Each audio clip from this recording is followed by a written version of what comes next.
வணக்கம். வணக்கம். How the energy of the client influence the palm leaf readers, the Guruji?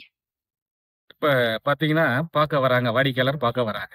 அவங்களுடைய வாழ்க்கையில ஏதாவது துன்பங்கள், அதிக துன்பமா இருக்கு. இந்த துன்பத்துக்கு உண்டான அவங்க வழிமுறைகள் என்ன?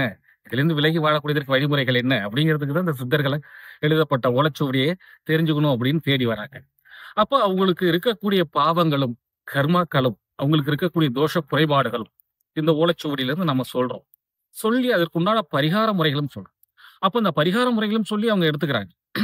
அப்ப இந்த பாவங்களை நம்ம சொல்றப்ப, அந்த கர்மாக்களும், பாவங்களும், சாபங்களும் அது எங்களுக்கும் தொந்தரவுகள் கொடுக்கும்.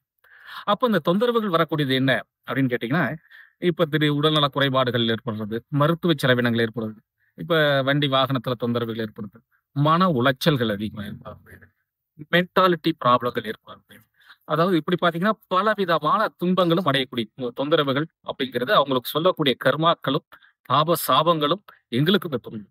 அப்ப இதிலிருந்து விடப்படக்கூடியதற்கு என்ன வழிமுறைகள்? அதுக்காக தான் காலையில எழுந்தவுடன் சித்திர குரு பகவான குரு மகரிஷிய வணங்கு. அப்ப இந்த ஓலக்கட்டை எடுக்கிறப்பயும் மகரிஷிய வணங்கி, மகரிஷி அகஸ்திய மாமுனியே, மகரிஷியே இந்த பலன சொல்லப் போறேன். இதில் சொல்லக்கூடிய பாவங்களும், சாபங்களும் எனக்கும் வராமல் நீங்க நிவர்த்தி செய்யுங்க. சொல்லி வணங்கி அந்த ஓலக்கட்டை எடுத்து போய் அப்ப அந்த ஓலக்கட்ட திருப்பி கட்டி வைக்கிறப்பயும் பார்த்தீங்கன்னா, அகத்திய மகரிஷிய வணங்கி, மகரிஷியே உங்களுடைய பாவ சாபங்கள் எல்லாம் என் வாயால நீங்க சொல்ல வச்சீங்க. இந்த பாப சாபங்களும் என்ன தாக்காம எனக்கு நீங்க காத்தருள வேண்டும் அப்படின்னு மகரிஷிய வணங்கி மறுபடியும் இதுக்கு ஆன்மீகம், ஆலய வழிபாடு முறைகளும் நாங்க செஞ்சுக்கிறது வாஸ்தவம். நன்றி.